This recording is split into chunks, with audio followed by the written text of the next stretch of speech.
ساڵتان لەبێت بینەرانی کورسات نیوز من هاوڕێ تۆفیقم ئەڵخێم شەی بەرنامەی پانۆراما پێتان گەیشتینەوە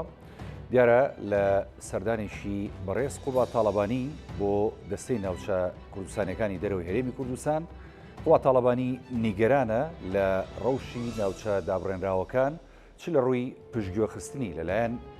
حکوومەت و حیزبە سیاسیەکان لە هەرێمی کوردستان چ لەلایەن ئەو پێشێلکارانەی کە ئەکرێت بەرامبەر بە نەتەوە جیاوازەکان بە کورد و تورکمان و عەرەبە ڕەسەنەکان و کریستیانەکان و هەروەها لە ڕووی داژیکردنی زەویوزارەوە دیارە ئەم نیگەرانیانەی بەڕێز قوبات جەلال تاڵەبانی لەوە سەرچاوی گرتووە کە پێویستە هەموو لایەنە سیاسیەکان لەگەڵ حکوومەتی هەرێمی کوردستان بە هەمانژی لەگەڵ بەغدا چارەسەر بۆ ئەم دۆخەی کێسا دەگوزارێت لە ناوچە دابڕێنراوەکان بە گشتی چارەسەرێکی جددی بۆ بدۆزرێتەوە چونکە لێرە و لێ ڕۆژانە بیستین کە زۆڵ مستەمەکرێت بەرامبەر بە کورد بەرامبەر بە نەتەوە ڕەسەنەکان کە لەوێ لە کۆنەوە بوونیان هەیە وەرەوە زەویوزار داگیرەکرێت لە ڕووی خزمەتگوزاری و خزمەتگوزاری کەم پێشکەشەکرێت بە ناوچە کوردیەکان و کۆمەڵی ژێرگرفتی ئیداری دیکە نەمشە گفتوگۆکەین لەسەر ئەم بابەتە بە میوانداری هەرێک لە میوانە بەڕێزەکانم کاک فەخرەدین محەممەد نووسەر و ڕۆژنامەنووس کە لە سودێرەکانەوە بەخێوی کاک فەخرەدین هەروەها کاک شێرزاد سەمەد چاودێری سیاسی بۆ سپاس و جەنابیشیان لە شاری کەرکووکەوە لەگەڵمان سڵاو لە جەنابیشت بێ کاک شێرزاد سپاس دەکەم بەڵێ کاک فەخرەدینەگەر لە بەڕێسەوە دەست پێ بکەم هەمیشە کورد و سەرکردایەتی سیاسی کورد و زۆر جاریش حکوومەتی هەرێمی کوردستان کاڵم زۆر جاریانی هەموو کاتنا نیگەران بوون لە ڕەوشی ناوچە کوردستانەکانی دەرەوەی هەرێمی کوردستان ڕاستە نیگەران بەڵام دەبینین لە ئاستی ئەو نیگەرانیە هەنگاوی پێویست نەنراوە هۆکارێکی چییە؟ دەستخۆش ئێوارە باش ئێوارەی بینێرانمان هەروە کاک شێرزاد باش دیارە کێشەی کورد لە ناوچە دابڕاوەکان کە بەپێی ئەو سەرزارەی کە بە بەردەوام ئەکرێت 151 زیاتری خاچی کوردستان ئەو ناوچانەیە کە پێی دەکرێت ناوچەی جێناکۆ گەن ناوچەی دابڕاویان ئیداری دەرەوەی ئیداریانە بەگشتی ئەمە قەزەی ئەم نیوەی خاچی کوردستان نیوەی خەڵکی کوردستان قەزەیەکە زۆر لەوە مرکزی و گەورەترێک کە بە بابەتی نیگەرانی دەربڕین یان مەسەرەن هەندێک لە یوگازندا تۆ چارەسەری قەزەی نیوەی خاکەکەت و نیوەی خەڵکەکەت بکەی بەداخەوە لە کاتێکدا ئەو حکوومەتی کە لە عێراقا بە حساب وایە حکوومەتی هەموو خەڵکی عێراقا بە هەرێمی کوردستانیشەوە لەبەرەوەی ئێمە هەرێمی کوردستانیش بەشێکە لە عێراق و مشارکی لە حکوومەتی عێراقی جگە لەوەی مەسەرەن لە ئاس حکوومەتی هەرێمان ملمەنانێ نێوان حکوومەتی هەرێمانەیە بەڵام دیسان لە بابەت بەتایبەت لە ناوچە دابڕاوەکان حکوومەتی عێراقی وەکو توانین بڵێن وەکو جەستەیەکی نامۆ لە خەڵکی کوردی ئەو مەنتیقانە ئەڕوانێەوە زۆر لە سەرخۆ بە شێوەیەکی هادەئی و بەهێمنی بەتایبەت ناوچەکانی دەشتینی ناو ئەو مەنتیقانە کە کەمترین زۆمی کامیرا و بەڕاستی هەڵای ئەلامی لە سەرچی زۆرترین کێشەکان کە باسی لێو دەکرێت کە باسی قەزەی ناوچە دابڕاوەکانەکرێت ئەوەندەی باسی جەلەولا و خانەقین و کەرکووکەکرێت کەمتر باسی ئەو بەشەی تری ناوچە دابڕاوەکانەکرێت کە بەشێکی هەرێ زۆرە و پێی داکە ئامارەکە پشتگوێخستنە یاخود بێباشیە لەو ناوچانی دیکە ئەمە ڕەنگە دیسان پەیوەندی بە کێشە داخلەکانی هەرێمی کوردستان و زۆنی حزبیەوە هەبێت کە لە منتیقەی ئێمە زۆرتر لە منتیقەی مەسەلەن کەرکووک بەولاوە بەرەوخوانی ئەمەش دابەشبوونێکەیە لێ ئەمەش دابەشبوونێکە کە زۆرتری ئەلان چاوی لەسەر ئێرەیە خەڵکی منتیقانە زۆرتر قسەی لەسەرەکرێەوە کێشەکانی منتیقەی زۆرتر لە ئیلامی کوردیش زۆرتر زەقەکرێتەوە لە حالەتێکە لە کاتێکدا کێشەی دەشتی نینەوە ئەو هەموو قەزاونە حیلەوەیە کە بەتایبەت دەگەبێتە سەرباری هەڵبژاردن یعنی کورد نۆ کورسی لە هەڵبژاردننی ڕابردووە لە دەشتی نینەوە مووسڵ هێناوە یعنی ئەمە بەڕاستی دەنگ و ئەوە خەڵکێکی زۆرە یعنی نفوزێکی گەورەیەوە ئەمە بۆی بەڕاستی ئەم قەزەیە کە قەزەی نێتەوەیەکەوە لە چوارچەوەی دەوڵەتی عێراقا دیسان باسیەوە بکەین لەوە گەورەترە بە نیگەرانی و بەڕاستی بە هەندێک کەمتر خەمیویان مەسەلەن بۆ نمونە بە ئیهمالی مەسەلەن باسی کرێ ئەمە بەڕاستی قەزەیە کە پێویستە لە ئەژندای قیادەی سیاسی کوردیە لە هەر جەولێکی انتخابیان لە هەر جەولێکی دروستکردنی کابینەی نوێ لە حکوومەتی عێراقیان لە هەر مناسبە و لە هەر کاتێکە پێویستە لایەنی کوردی وەکو تیمێکی زۆر تۆکماوە ئەمە وەکو قەزەیەکی مرکزی ببینن لە دەرەوەی قەزەی نەوت و بووجە و هەر شتێکە ئێستا زۆرترین قسەکان لەسەرەوەیە بلۆکی کوردی هەریاش یەکێک لە دووجەم سەرەکە و تایبەتیش یەکێک لە بلۆکەکان زۆرتر کێشەی بڕیارەکانی دادگای ئیتیحادی و چۆچۆ لەسەر قەزەی نەوت و ئەمانە بوون بە جەوهەری کێشەکان لە کاتێکە دەبێت قەزەی خاک و نەتەوە بیفشۆتەوە بەڵێ قەزەی خاک بەڕاستی ئێمە ئەم باشە پێ دوانێ بە مەبەست لایەنی بەرامبەر کە عەرەب و یاخود بڵین لایەنی بەغدا و لایەنە سیاسیەکانە ینی ئەم هەنگاوانەیەن بۆیە کە مەسلەی خاک کە ئیتر مەسەلە جەوهەرێکی لەبیر کورد و لایەنە سیاسی کوردیەکان بەخۆی بەرنامەیە ئەوان چۆن محاولەکەن کێشەی لاوەشی بۆ تۆ دروستکەن بۆی قەزە مرکزەکە لە بیرێتەوە بەڵام ئێمە بەڕاستی ناکەیت خۆمان بدەینە دەست ئەم پلانەوە ئەم پیلانەوە یان مەسەن دەست ئەم قەدەرەوەی بەڕاستی کێشەی خاک و نیشتیمانەکەمان هەمیشە ئەبێت لە ئەولەویە تابێت لەبەرەوەی ناکرێتەوە دەستبەرداری نیوەی خاکەکەت بی یان کەمتر خەم بی یان بەڕاستی بۆ قەدەری بەجێبێت لە کاتێکە ئەم ئەنگێزەیان ئەم هەستی شۆڤێنیەتەی کە ئێستا بەتایبەت لە دوای ڕووداوەکانی ڕفراندۆم و 16 ئۆکتۆبری کە بەدوادا هات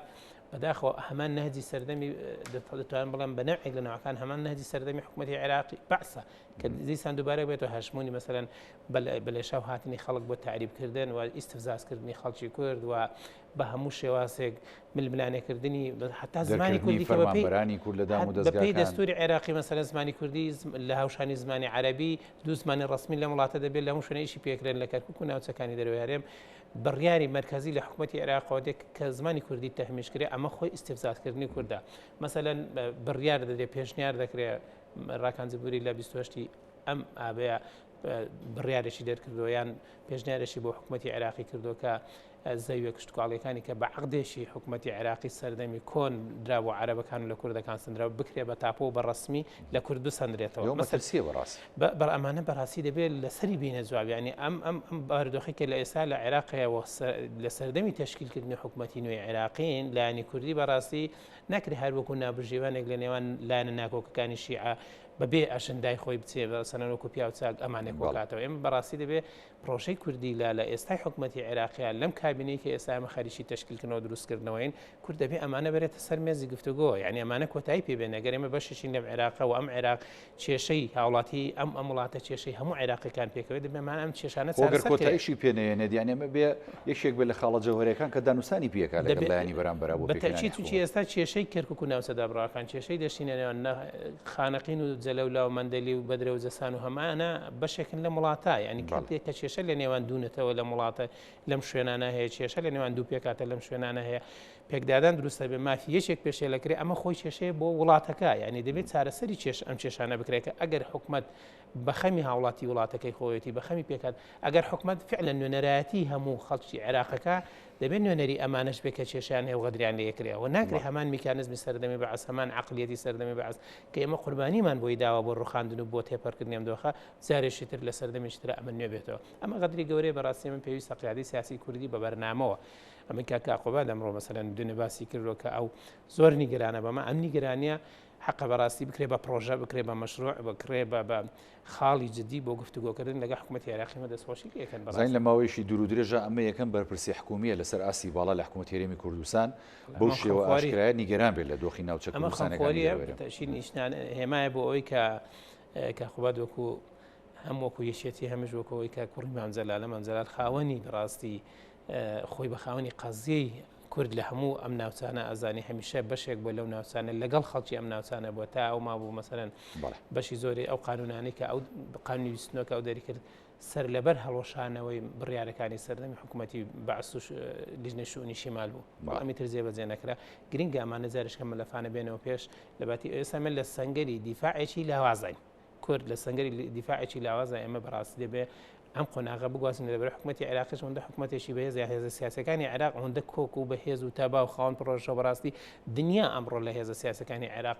بەڕاستی بێتاقەت بووە هیچ وڵاتێک یانی ئێستا ئەمریکا پێشتر خۆی بە خاوەنی عێراق زانی کێشەی ژمارەیەک لە ئەمریکا بەڕاستی عێراق بوو بەڵام ئێستا ڕەنگە کێشەی ژمارە 3 و بەرەو 4 بڕوە زۆر لەمە ئەولەوێتی زیاتر هەیە لە بەرەو لە 2023 خەریکی دروستکردنەوەی ئەم دەوڵەت هەیە خەریکیەوەی ئەم پێکاتانە ئەم هێزە سیاسانە بەباشی ئیدارێکی معقول دروستکەن پێیان دروست ناکرێت بۆی دنیا لە کێشە هەڵپە سەردرا و کێشەمانابێ بە دەرفەت بزانین جارێش کاتوانین برێن سەردەمێکی تری دروستکردنەوەی حکوومەت و قۆناغێکی تری دیالۆگ و گفتوگۆی لەسەر دروستکردنی حکوومەت دەستخۆشکاک فەخەدین دێمە خزمەت جەناب کاک شێرزاد و بەرەستاو دێ بەیانی ئەو وتانەی کاقوباد و ئەو نیگەرانیانەی کە کاقوباد دەری بڕیەوە بۆ مەسلەی ینی ناوچە کوردستانەکانی دەرەوەی هەرێمی کوردستان ینی بەگشتی کەرکووک هەر لە خانەقینەوە تا دەگاتە ناوچەکانی دەشتی نینەوە و ینی ئەوانی کە بە ناوچەی کێشە لەسەر ناسراون ینی ئەم نیگەرانیانە لە ئاستی باڵا لە حکوومەتی هەرێمی کوردستان لەلایەن خودی کاقوبادەوە ینی ئێوە لە ناوچە کوردستانەکانی دەرەوەی هەرێمی کوردستان چۆن تەماشایەکەن وەکو کاک فەخرەدین دەڵێ ئەمە ئەتوانین بکەینە دەستپێچێک بۆی جارێکی دیکە بەرنامە و پلانی حکوومەتی هەرێمی کوردستان بۆ ئەم بابەتە بەجددی بێت لەگەڵ بەغدایە بۆ یەکلایکردنەوەی کێشەکان. بەڵێ سەرەتا ێوارەتان باش سڵاو لە خۆتان و کاک فەخرەدین و سەرجەم بینەرانی بەرنامەی پانۆرامای بەڕێز. دیارە نیگەرانیەکانی کاقوبات هەر وەک کەسایەتی خۆی کە بە خەمی ناوچەدا بڕێدراوەکانەوەیە ڕەنگە دوو جۆرە لێکدانەوەی بۆ بکرێت. جارێکیان لێکدانەوەیەک بۆی کە مووقعی ئەو پیاوە مووقعی جێگری حکوومەتی هەرێمی کوردستانە. مووقعی دووەم لێکدانەوەی دووەم ئەوەیە کە کەسایەتی کاقوبات کە خۆی کە لە لیستی یەکێتی نیشتمانی کوردستان و کوڕی خوا لێ خۆش بوو جەنابی مام جەلالە کە هەمیشە بە خەمی ئەم ناوچانەوە بۆ هەرەوەی لێ چاوەڕوانەکرێ. ئەمە لە هەردوو ڕۆکەوە ئەکرێ ئەتوانین بڵێن جێگەی دڵخۆشیە، بەڵام لە هەمان کاتیشە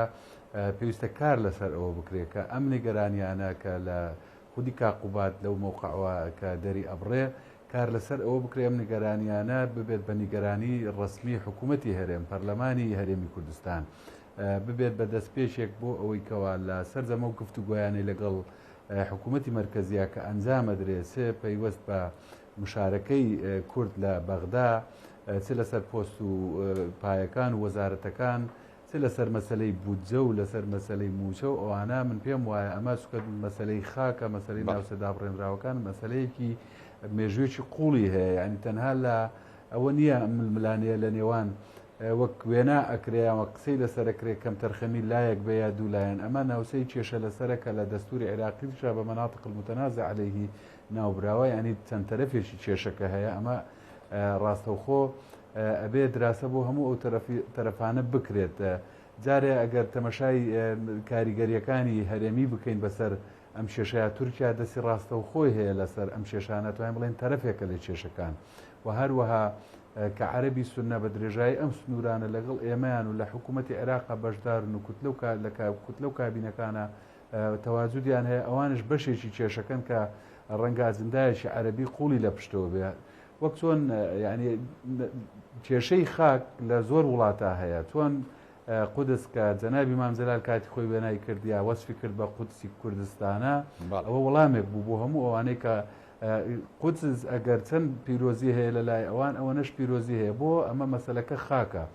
کێشەی نێوان عێراق و ئێران ئەگەر هەیە لەسەر تۆمبل کوبرا و تۆمبل سوغرا و لەسەر شەرت العەرەب، ئەگەر کێشەی تورکیا هەیە لەگەڵ یۆنانە لەسەر قوبرسەکانە، ئەگەر کێشەی ئەمڕۆی ئەیبینی شەڕی ئەرمینیا و ئازەربایجان لەسەر ناگەڕنی کەرەباخە، هەموو ئەمانە لە زۆربەی وڵاتەکانە کات لە سەردەمی کۆنەوا وێنا ئەکراوا باسەکرا کە ئەمە پلانێکی ئیمپریالیزمی جیهانیە بۆ هێشتنەوەی کێشەکان وەک چۆن کێشەی کشمیر لە نێوان پاکستان و هەندستان. ئەم کێشەیە ڕێژێکی قوڵی هەیە، کێشەی خاکە، بۆیە دەبێت ئەنیارەوە نەگرنگ نییە ئێمە قسە لەسەرەوە بکەین من و تۆ چۆن کار لەسەر ئەمەکەین، ئەمە واجبەکە ئێمە کار لەسەر ئەوەکەین، بەڵام گرنگە بزانین دراسەی ئەسڵی ئەم کێشەیە چیە و چۆن. من چەندین جاری تاکیدم لەوە کردوتەوە کە هەموو ئەو وڵاتانەی کە کێشەیان هەیە، هەموو ئەو لایەنانەی کە بە کێشە بە تەرەفی کێشە حیسابەکرێن لەگەڵ کووردا، ئەوان بە کۆمەڵێ موسەساتی گەورەوە بە کۆمەڵی وڵاتی گەورەوە ململانەی کورد ئەکەن. لێرەدا ئێمە دێن وردیەکەینەوە بۆ ناو خودی کورد خۆی کە لە تەجروبەی حکومڕانەتی لە پێگەیشتنی موسەساتەکانی خۆی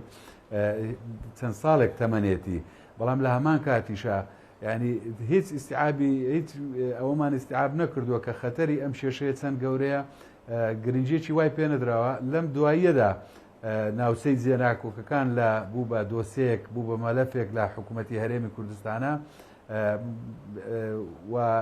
من پێم وانە گرنگێکی واش بەو موسسەیە درابێت تا ئێستا. باشە کاگەشێزاد مەسلەی ئەزمون پەیداکردن بۆ مامەڵەکردن لەگەڵ ئەو ناوچانەوە دۆزینەوەی ڕێگەچاری گونجاو و هەروەها پلان و استراتیژی ینی دوورمەودا بۆەوەی کە ئەم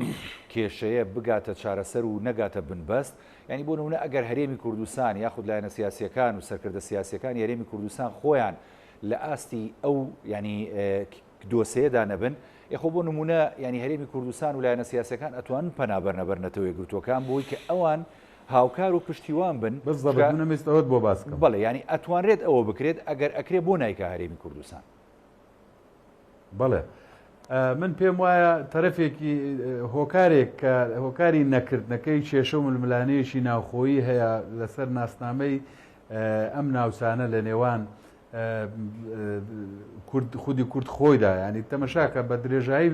ئەم چەندین ساڵەدا ئەبینیت زیاتر گرنجیدان بەم ناوچە جێناوەکانیا کەرکووک و خانەقینەوەوانە زۆرتر لە ئەجەندای یەکێتی کوردستانە جێگیر بووە ئەم مەسەلەیە. بۆیە بەداخەوە سیرکردنی کەرکووک بۆی کە حزبێک خۆی لە مەسئولێتەکە ئەدزێتەوە، ینی ناتەوافقێکی سیاسی لە لای خۆمانەیە کە نەیانتوانیوە ئەم مەلەفە کۆبند بکەن لە کۆنگرەیەکی دەولیا یا لە کۆنگرەیەکی نیشتیمانیە بە تێک ڕای دەنگ بیکەن بە مزەکەرەیەک و بیدەن بە نەتەوە یەکگرتوەکان، چونکە بە تەجروبەوە بۆمان دەرکەوت کە پێشێلکردنی دەستور لە عێراقدا ینی بۆ گەیشتوتە ڕادەیەک ئێستا ئەوە تا حکومڕانەتی لە عێراقا گەیشتوتە بنبەستێک هیچ لایەنێک ئەتراف بە فەقرێکی دەستوری ناکە کە ئێمە تەنها خۆمان بە دڵخۆشین بە مادەی ١40 یا لە دەستورا جێمان کردێتەوە، ئەمە کافی نییە. بۆیە منە و پێشەچێم باز کرد کە لە زۆربەی وڵاتانە کێشەی خاک هەیە لە نێوان دوو وڵاتە، ئەمەش ئەکرێ بە دۆسەیەک لە ئەومە متحیدە، ئەمە کێشەی خاکە و پێویستی بە یەکلاکردنەوەیە. و کاک فەخرەدین ئاماژەی بە شتێکدا وا تێگەیشتم کە مەسەلەی ناوچە جێناکۆکەکان جیاوازیەکی هەیە، مەسەلەن دەشتی نینەوە جیاوازە لێرە لە ڕووی تعریبکردن، لە ڕووی دێڕوخاندن، لە ڕووی بەردەوامی تعریب تا ئەمڕۆکە، ئەنی ئەوەی کە زیاد زوم خراوەتە سەری تەنها کەرکووک و خانەقین و ئەو شوێنانەیەتر لەبەر حەقلی نەوتە، لەبەرەوەی کە حکوومەتەیەک لە دوایەکان بە یەقینی ئەزانن ئەمە خاچی کوردستانە، بۆیە دەیانوێ ناسنامەکەی بگۆڕن و بیکەن بە ناسنامەیەشی تر، بۆیە تعریبیەکەن. یعنی ئەمانە هەمووی بەڵگەی مێژووی و بەڵگەی چاکن لە بەردەست کورد تەنها خۆکۆکردنەوەیکی ئەوە کە ئەم مەلەفە بکە بە مەلەفێکی نێونەتەوەیی لە ئومەمی متحیدە قسەی لەسەر بکرێ. من پێم وانییە تەنها مادەی ١40 کافی بێ بۆ بەگژاسووری ئەوانە، ڕەنگە بۆ شکاتکردنێک ئێمە سوود لە مادەی 140 وەرگین، بەڵام بۆ یەکلاکردنەوەی ناسنامەی ئەم ناوسانە من پێم وانیە نە حکوومەتەکانی پێشونە ئەوانەی کە لە داهاتوودا دێن بێن ئەو مادە دەستوریە قسەی لەسەر بکەن یا جێبەجێ بکەن، بەڵکو لە هەوڵان بۆ لابردننی ئەو مادێژ لە دەستوری عێراقیدا. بەڵێ دەست خۆش کاگێ شێرزادێ مخزمە جەنابێت کاگێ فەخرەدین، ینی مەسلەی ئەوەی کە لە هەرێمی کوردستان دەبێت ئامادەکاری بکرێت بۆ کە چۆن ینی بۆ نمونێ ئێمە لە هەرێمی کوردستان ینی ساڵانە یاخود مانگانە یاخود وەرزی نەمان بینی کە بۆ نونە لێکۆڵینەوە توێژینەوە بە دۆداچوون کرێت بۆ قەزیەی ناوچە کێشە لە سەرەکانی دەرەوەی هەرێمی کوردستان، تاوەکو ینی لە هەر توێژینەوە لێکۆڵینەوەیەکە بابەتێک لەو بابەتانی کە ڕووەدا لەو ناوچانە دیراسە بکرێت و دوای دیراسەکردنی ینی ڕێگە چارەکانی تەماشا بکرێت و بخرێتە بەردەم، کە ئەمە ناکرێت ئەرکی چێیە ئەگەر بکرێت ئەمە ئەتوانێت بمانگەێنێتە تا ڕادەیەک نیوەی ڕێگەکە بۆ چارەسەرکردنی. بێگومان پێویستە بکرێت لەبەرەوەی ئەمە کێشەیە تۆ سیرکە مەسەرەن لە ماوەی مانگی دەوە تا ئێستاکە لە عێراق هەڵبژاردن کراوە کێشەیەکی سیاسی لە نێوان هێزە سیاسەکانی توانێت دروستکردنی حکوومەتیان نیە، چەندین دەست پێشخەری کراوە بۆی چارەسەری ئەم کێشەیە بکرێ، وایە کەواتە کێشە هەیە بۆی خەڵک دەست پێشخەریەکات، دەست پێشخەریانی مەشروعانی پرۆژە. ئێمە کێشەمان هەیە کێشە لە نێوان هەرێم و ناوەندە، ینی کێشەی نێوان دوو دەوڵەت نیە، کێشە لە نێوان هەرێم و ناوەندە، هەموو هەرێمی کوردستان پێکەوە بەشێکە لەم عێراقا، کەواتە پێویستە مەسەرەن هەردوو لایەنی کێشە مەشروعیان هەبێ، ڕاست مادەی 140 هەیە وەکو سەقفێکی دەستوری یان وەکو میکانیزمێ بۆ چارەسەرکردنی ئەم کێشەی، بەڵام مادەی 140 بەڕاستی تا ئێستا قۆناغی یەکەمی کە ئاساییکردنەوەی جێبەجێ نەکراوە، بەم شێوازەی ئێستاش بڕوا من بۆ خۆم مەترسیم هەیە لەسەر مادەی 140 بەڕاستی بەشێک لە ناوچەکانی هەر ئەگەر جێبەجێ بکرێ مەترسێ بێ لەبەرەوەی بەڕاستی کە آخر قۆناغی ڕفراندۆم و ڕاپرسێ لەسەر چارە نووسی ئەم خەڵ ئەم منتیقەیە کەواتە ئەو کاتە ئیش لەسەر ڕقەمە. ڕقەمەکەی تو ڕۆژانە لە کەمیەدا، ینی مەسەلەن بۆ نمونە ساعت لە مەخمور و لە کەندیناوە کورد خەریکە کەمە بێتەوە، لە کەندیناوە نەحی کەندیناوە کوردیتیانڕاستی لە قەزاکانی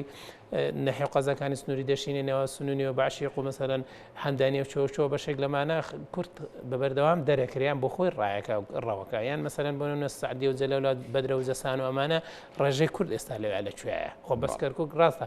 کەرکووک ناوەندی قەزەینەتەوەی لە باشووری کوردستان بەتایبەت لە ناوچەدا منیشکەمە بەسمەوە بۆ پرسیارە بکەم، ینی تۆ پێویستە ئەم توێژینەوانە تەبێ ئەم لێکۆڵینەوەوانە بەتەکید ئەبێ هەردێ مەسەلەن ئەم میکانیزمە سوێنی حکوومەتی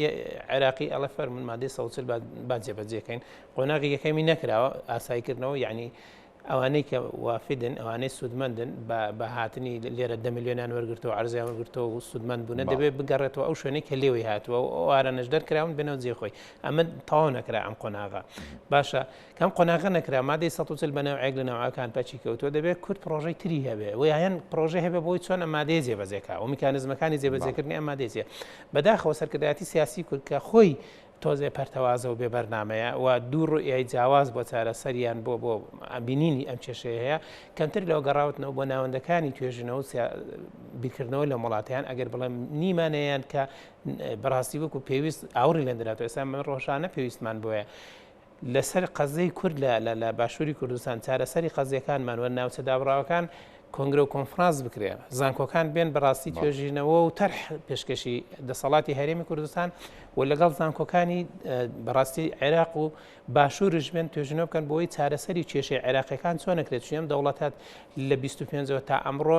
بریتە لە قەفەزێکە ئەم خەڵکەی تیا دەخنچێندرێ ئەم خەڵکەی تیا تێک بەرەدرێت دەکرێت تا ئەبەت ئەم وڵاتە نە مەجای ئەوەی هەیە خەڵکەکەی ئازاد بکرێ و هەر کەس ماڵی خۆی بەرێ و جیای کاتەوە نەتۆ ئەم دەرفەتت لە بەردەم بێ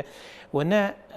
ئەو نخبە سیاسی کە دەسەڵاتی لە وڵاتە ڕێگە بە ئاشتی و ئارامی پێکۆژیانش لە وڵاتە بدا خۆ دەکرێت خەڵکی تر لە دەرەوەی سیاسەکان مارکس قسەی جوانی هەیە لە ساڵی 1940 ئەڵێ دۆخی ئەڵمانیا ئەو کاتە لەو پەڕی دواکەوت و یعنی بەجەم پەرش و بڵاو بە زۆرترین فەیلسوفەکان ژێ ئەڵێ خەڵکی ئەڵمانیا بۆ خۆی لە ڕووی تیۆریەوە بەڕاستی خەریکە بێتە سەرمەشقی فەلسەفە لە ئەوروپا بەڵام لە ڕووی پراکتیکەوە ئەڵمانیا وێرانە زۆر دواکەوتە لە چاو فەڕەنسا و بەریتانیا بەتایبەت عێراق لە ڕووی قسەکردنەوە هەرکەس بۆ خۆی دێ سیاسی هەرکەس بۆ خۆی دێ تحلیلەکە بەڵام لە پراکتیکدا عێراقی ئێستا و عێراقی 25 جیاوازەشی ئەوتۆی نییە ئێستا زیاتر خەڵکی عێراق ئێستا زۆرتر دژی یەکترن خەڵکی عێراق ئێستا مەسەرەن مەسەبپەرستی مەسەرەن جۆرێک لە نەتەوە پەرستی وەتە حەزب پەرستیش ئەوەندە گەشەی کردووە کۆڵانەکان تەسفیاتی مەزاهب و حزاب و شتی تایە مەرجعی تایە بۆیە بەڕاستی ناکرێم عێراق تا ئەبات ئێمە هەمیشە پێکابچێشین و لێک بدەین چارەسەری کێشەی عێراق پێویستی بۆیە خەڵکێک لە دەرەوەی سیاسەکان چی سیاسەکان بەداخەوە لە وڵاتی ئێمە هێزە سیاسەکان لەسەر دوو تەوەریشەکە نیشێشیان پاراستنی بەرژەوەندەکانی دەرەوەیە و نوێنەرایەتیکردنی ئەژندای وڵاتانی دەرەوەیە و دومیش بەڕاستی پاراستنی بەرژەوەندەکانی خۆیانە لەسەر حسابی جێلکردنی کۆمەڵگای عێراقی بەیەکدا کێشانی کۆمەڵگای عێراقی ناوەندەکانی بەڕاستی سەقافی و ناوەندەکانی ئەکادیم و ناوەندەکانی ڕووناکبیری حق ئەم قۆناغە تێپەڕکەن بێن بەڕاستی عیلاجێک بۆ کێشە مزمینەکانی کۆمەڵگای عێراقی بدین خۆی کێشەکەش ئەوەیە ینی بوون منە تۆ سیرەکەی لە سیاسەکان وەرە خوارەوە کەسانی ڕۆشنبیر کەسانی بیرمەند کەسانی بۆنمە نووسەر و ڕۆژنامە نووسەکانی بە تایبەتی عەرەب و نەتەوە جیاوازەکانی دیکە بەرامبەر بە کورد ینی زۆر جاریانی ڕوئیان زۆر خراپە یعنی بەرامبەر بە ناوچە کوردستانەکانی دەروی هەرێمی کوردستان ڕوئیان زۆر خراپە ئەوانیش بە هەمان شێوە بە شۆڤێنیانە بیرەکەنەوە ئەمەیان چۆن مامەڵی لەگەڵ من ئەمەی کە بەپێی فاکت یان بەپێی بەڵگە هەیە شەقامی عێراقی شەقامی عەرەبیان تاکی عەرەب هاچەنە مەسەلەن هەستێکی ناسیۆنالیستی یان مەزاهیبیان هەیە بەڵام دیسان جیاوازێک لە نێوان تێگەیشتنی عەرەب بۆ کورد بۆ قەزەی کورد و تێگەیشتنی فارسیش بۆ قەزەی کورد جیاوازە لە ڕوئیای تورکی بۆ کورد ڕەنگە ئەگەر حکومەتی ئەردۆگان حکومەتی تورکیا لە ڕۆژێک لە ڕۆژەکان بێت چارەسەری کێشەی کورد بکە شەقامی تورکی لێ قبوڵ ناکات لەبەرەوەی لەوەتی تورکیە هەندراوە بۆی کورد بتوێنێتەوە بەڵام ڕەنگە لە ناو شەقامی عەرەبیە سەر ڕایەوە ئێمە بە ئەنفالکراوین بەدەست عەرەب و بەشم شێر سەرمان پەڕەندرا بەڵام دیسانیش ئەگەر ئێمە دەست پێش خەریمان لە ئاستی ناوەندەکانی ئەکادیمی و ڕۆشنبیری هەبێ من تەسەورەکەم ئیستیجابەی هەبێ و لە بەرامبەرە مەسەلەن زانکۆکانی بەغدا و بەستەوە دەست پێشخەری و کۆنتاکتە لەم فترەی ڕابردوو یەک دوو دیبێت و دانیشتن لە نێوان زانکۆکانی هەرێم لە بەسڕاکرا کە ئەگەر بێت و ئەم دانیشتانیانە ئەم دیبێت و دیالۆگانە بەردەوام بێ دەکرێت ناوەندەکانی ئەکادیمی و سەقافی و ڕووناکبیری لە ئاستی لە دەرەوەی بڕیاری سیاسی و حزبی سیاسی بێن گوشارێک دروستکەن یان ڕایەکی گشتی دروستکەن بۆی بەڕاستی چۆنەڵێ عیلاجێکی لە دەرەوەی سیاسەکان بۆ ینی دەکرێت گوشار هەبێت چی بەڕاستی لە هەموو دنیا ینی پێش حزبی سیاسی پێشەوەی حزبی سیاسی و ڕوئیای بۆ بەڕێوەبردنی کۆمەلگا هەبێ ئەمە مفەکر و بیرمەند و ڕۆشنبیرەکانن دێن تەرحەکەن دیزاینەکە ئەدەنە سیاسەکان ینی تێزیمە باڵاکان ینی دەبێت چارەسەر بوو ئێمە کێشەمان ئێمە فەسادی ئیداری و بەڕاستی وەلای حزبی و تەکەتولاتی شخصیوانە ڕۆچەتە ناو ئەم دەستگانەشە بەڵام من دیسان ئەڵێم ئەمە ینی بۆ معنای نییە لە وڵاتی ئێمە کەسانی بیرمەند و خەمخۆری تیانە بێگومانم ئەگەر ئەمانە هەوڵ بدەن ئەگەر ناوەندەکە ئەزانکۆکان هەوڵ بدەن تەرحینوێ بێنن و دەکرێت مەسەرەن ڕایگشتی بۆ دروست بکرێ و میدیاکان میدیای سەربەخۆ پشتیوانی تیا بکە و حزبی سیاسی میانڕەویش هەیە کە لە کۆمەلگای عێراقی دعمی مەسە بیرۆکەی چارەسەر بکانە بەڕاستی لە هەوڵی ئەتوانرێت مخاتەبیان بکرێنی بەڕاستیەوەوان زەرورە ئەم مخاتەبێ لە بەرەوەی مە خاوەنی قەزین و بە تایبەتی کێشەی کورد لە باشووری کوردستان لە هەر بەشێک لە بەشەکانی تری کوردستان بە زمانی تند و بە شەڕ و بە ئاشاوە ڕەنگە چارەسەر نەکرێت لە بەرەوەی قاکشەرزاد ئاماژەی بۆ کرد کورد خۆی تەنهایە ئێمە کێشەی کەرکووکمان بەر لەوەی عەرەب دژی ئەوە بێت کە کەرکووک بەشێک لە کوردستان بێت تورێک لە تورکیاوە دژێتی و بە هیچ شێوەیەک قبوڵی ناکە بۆیە ئێمە بەڕاستی گرنگەوەی ئێمە پێشەوەی بیر لەو بکەین چۆن عەرەب ڕازیکەین دەبێ عەرەب وا ڕازیکەن کە باشووری کوردستان بە هەموو باشووری کوردستان بەشێکە لەو دەوڵەتەی ئەگەر فیدرالە بەشێکە لەو دەوڵەتە فیدرالی کە ئێمە قەرارمان داوە ڕابردوومان دووبارە نەکەینەوە قەنەعەت و متمانەیە دروست بکرێت لە نێوان دەبێت شەقامی عێراق عەرەبی بۆ ڕاکێشی دەستخۆش کاک فەخرەدین کاک شێرزاد هەر لەسەر مەسەلەی متمانە و دروستکردنی یعنی چۆنڕی لێک تێگەیشتنیشی هاوبەش لە نێوان بۆ نمونە پێکاتە جیاوازەکان ئێسێمە گەرباسی پێکاتە جیاوازەکان بکەین لە کەرکووک و ناوچە کوردستانەکانی دەرەوە هەرێمی کوردستان چکە ینی کاقوبات بە وازەحیە ئەڵێ هەموو پێکاتەکانی ئەو ناوچانە بە کورد بە عەرەبی ڕەسەن بە کریستیان بە تورکمان ئەمانە غەدریان لێ یەکرێ باشە کە ئەمانە هەمویان لەسەر یەک ئاز غەدریان لێ یەکرێ ناکرێ ئەم لێک تێگەیشتنە هاوبەشە هەبێ لە نێوانیانە بۆ قەزیەکە کە قەزیی چارەسەرکردنی دۆسیەکە کە چەندین ساڵە بە هەڵپەسەرداوی ماوەتەوە بەڕاستی بەڵێ بە کاریگەری و دەستێوەردانی کە پێشتر ئاماژەمان پێکرد دەستێوەردانی دۆلی ئەقلیمی و ئەجندای دەرەچی دوورکەوتنەوەیەک مەودای دوورکەوتنەوە لە نێوان پێکاتەکانە مەوداکەی زیادی کردووە لەم سەردەماندا بۆیە دەبینیت ئەگەر ئێستا چەند غەدر لە ڕووی خزمەتگوزاری لە ڕووی هەر بۆ نمونە خۆیان قسەکەن مەسەرەن ئەوە میسالێکی بچووکە بەسە کرێی مۆلیدا لە سەردەمانێک ئەمپێر 3000 بۆ ئێستاکەنە 10000 20,000 هیچ کەسێک ناچێتە سەرجادا چکە بۆ ئەڵێ ئەوە کورد ئیسفادە لەوە کات ناشری نەبێ ئیداری عەرەبی پێی بۆیە ینی قەناعەتێکیان لا دروست بووە یان دژایەتێکی بە شێوەیەک دژایەتی کورد ئەکرێ باز لە فترەی زێڕینی کورد کە لەم شوێنانەیە حکومڕانەتی کردووە توانین ناوی بنێن فترەی زێڕین ڕاستە کەم و کوڕی هەبووە گلەیی هەبووە لەسەرەوە بەڵام لە ڕووی خزمەتگوزاری لە ڕووی ئاو کارەبا لە ڕووی ژیان و گوزەرانی خەڵک لە ڕووی کار و کەسابەت و دامەزراندن ینی بەراورد ناکرێ بەم سەردەمە ئێستا کە لە ناو سەجێ ناکەم بۆیە کاقوبات ینی دراسەیەکی وردی لەلایە دیارە ئەزانەیە ئێستا خەڵکی ئەم ناوسانە بە گشتی تەهمیش کراون تەهمیشەکەش لە نەتیجەی ئەوەیە وەکو تەهمیشەکەی سەردەمی بەعسە سەردەمی بەعس ینی نەیهێشت پاڵاوگایەک لە کەرکووک بکرێتەوە سو لە بێجیەی کردەوە نەیهێشت مەشروعێک کە پەیوەندی بە بنیەی تەحتی و درێژخایەنەوە هەبێ لێرە بیکاتەوە ئەو قەناعەتە لە لای زۆربەی سەرکردە سیاسیەکان و حکومڕانەکانی عێراقەیە کە ئەم ناوسانە تا سەر موڵشێوان نیە بۆیە گرنگی پێنادەن و تەهمیشێکەن قسەکە لەو منتەڵەقەوەیە خۆ ئێمە لە ناو شاری کەرکووکین ئاگادارین لەوەی کەوا ڕۆژانە ینی هیچ کام لە ولایەنانەی کەوا لە کەرکووکن چەندی جار قسەمە لەسەرەوە کردووە هیچ کام لە ولایەنانە و پێکاتانەی کە لە کەرکووک هەن سوودمەندی نین لەم دۆخە ئێستا بەڵام لە هەمان کاتشان ناڕەزایی دەرنابڕن لەبەرەوەی ئەمە پێیان وایە قۆناغێکە شێشمەشێشی نەتەوەیە ئەمە ساختکردنەوەی ناسنامەیە دەنگەکانیان ڕەنگە لە بە تەوجیهاتی حزبی کە بکرێتەوە بۆیە باست لە سەردەمی زێڕینی کورد کرد لە کەرکووک کە بۆ نمونە لەوێ فەرمانڕەوا بوون و جەنابەت بۆ نمونە ئەگەر بە قسەکانی بەڕێستا وا دیارەکە نمونەیەشی باش پێشکەشکراوە ئەگەر لە ڕابردووە کورتوانی نمونەیەشی باشی پێکەوە ژیان و ئاوەدانی پێشکەشکە بۆچی ئێستا ینی هەم عەرەب هەم بەشێک لە تورکمانەکانیش متمانەیان بە کورد نییە و نایەنەوێت دەستە ناو دەستی کورد بن بۆ چارەسەرکردنی ئەم قەزەیە کە قەزەیەشی سڕڤ ینی یاسایی و دەستوریە ئەو لێکدانەوەیە بۆ هەموو عەرەب بەسەر هەموو عەرەبا جێبەجێ نابێ ئەگەر ئێستام لە حەزە بکەن یعنی لەناو خودی عەرەبە هۆزی جبوریان ڕاکان جبوری ئەو پۆستانی کە دابەشی کردووە بڕوا ناکەم لە یەک هۆزی تر پۆستی بە یەک کەسێکدا بێت تەنها بە جبورەکانی داوە لە دامەزراندن لە حتا لە نەتایجی ئیمتیحاناتی شەشی سانەوی ینی کەسێکی تیا نبینی دەرەجەیەکی بەرزیە نابێت لەوان زیاتر لەناو عەرەب خودی عەرەبا گلەی لە ئیدارەی عەرەبی ئێستا ئەکرێ ئەوە تورکمان بە بەردەوام گلەیی هەیە کە گلەیەکانشیان گەیشتوتە ئەوەی کێشەی ناوخۆیش لە ناو حیزبەکانیانە دروست بووە شەقام قسەیە کە کات جیاوازە ینی خۆ چەندی کەسی بە جەراعەتەوە لە تەزاوراتەکان قسەیان لەسەرەوە کردووە کە لە سەردەمی ئیدارەی کوردی ئیدارەیەکی باش بووە دوایەوە لە ڕووی پێکەوە ژیان و پێکاتەکان ینی هەر بەس ڤیددیۆکانی خوالێ خۆش بوو مامزەلە لێ بدرێتەوە کە بۆیە لەم سەردەمی زەڕین تا ئێستا مەسوولێکی لە بەغاوە نەهاتووە کۆبنەوەیەک بە عەرەب بک بە تورکمان بک بە کورد بکوە گیەک وەکەوەی کە جەنابی مامزەلال کردوێتی ینی کە ئەهات بۆ ئەم شارە ساڵی جارێک دوو جارە هات گوێی لە هەمویان نەگرت ئەمە خۆیان ئێستاش باسی ئەەکەنەوە ئەیجێڕنەوە ئەڵێن تەناو جەنابی مامزەلال گرنگی بە پێکاتەکانداوە بۆیە تەمەشاکە ئێستا پێگەی یەکێتی وەکو حزب ئەو ناسنامەی خوالێ خۆش بوو جەنابی مامزەلالە یعنی ئەمە من بە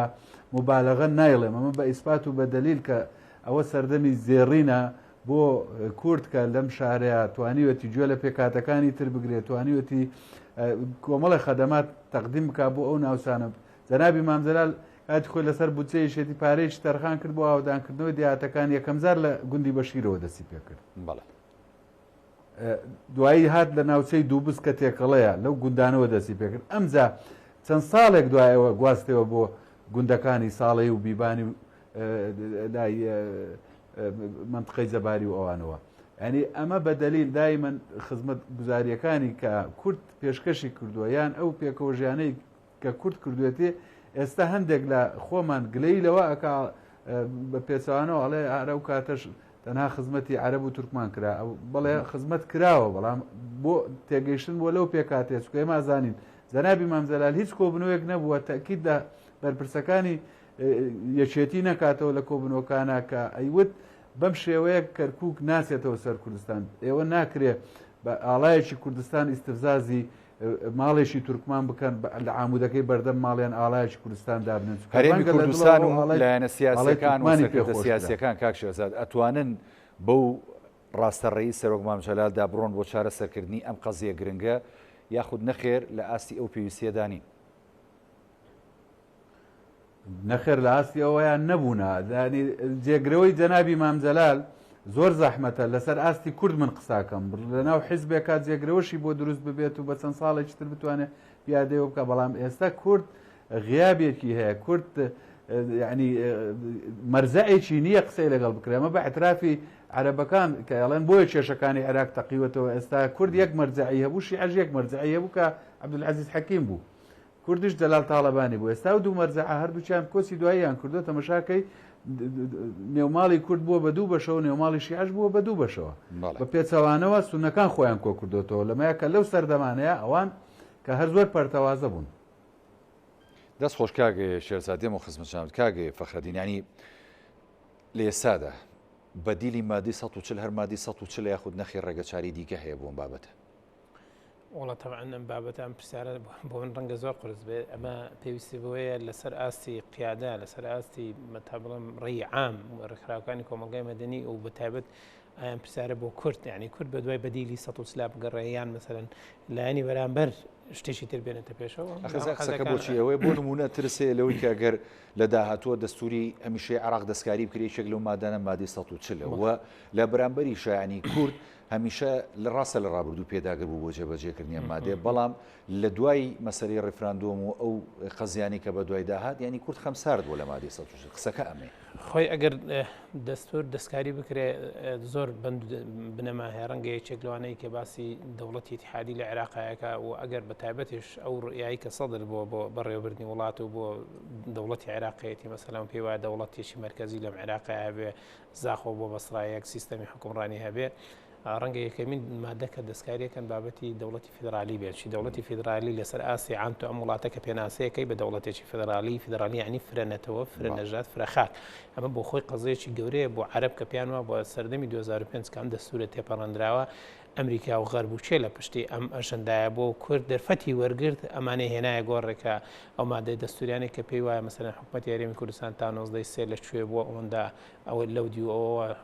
دەسەڵاتی سنووری هەرێمی کوردستان هەرێمی کوردستان دەسەڵاتی هەبێت دەستورێک بۆ خۆی دانێکە بەداخەوە تا ئێستا نەمانتوانیوە ئەم دەستورە دابنێن و پێی دەستوری عراقی ئەمە ڕێمە بۆمان پێدراوە لە دۆسەی نەوت و غازە کە مەسەلەن پێش 2023 کراون بەڕاستی بابەتی ئەژەندای گۆڕینی دەستور بەشێکی هەرە زۆری پەیوەندی بەو استحقاقانەوە هەیە کە کورد بەدەستی هێناوە پێش 2023 بۆ مادەی 130 بۆ خۆی بەڕاستی ئەوان پێیانوانی شتێکە بێ کێشەی پێیان وایە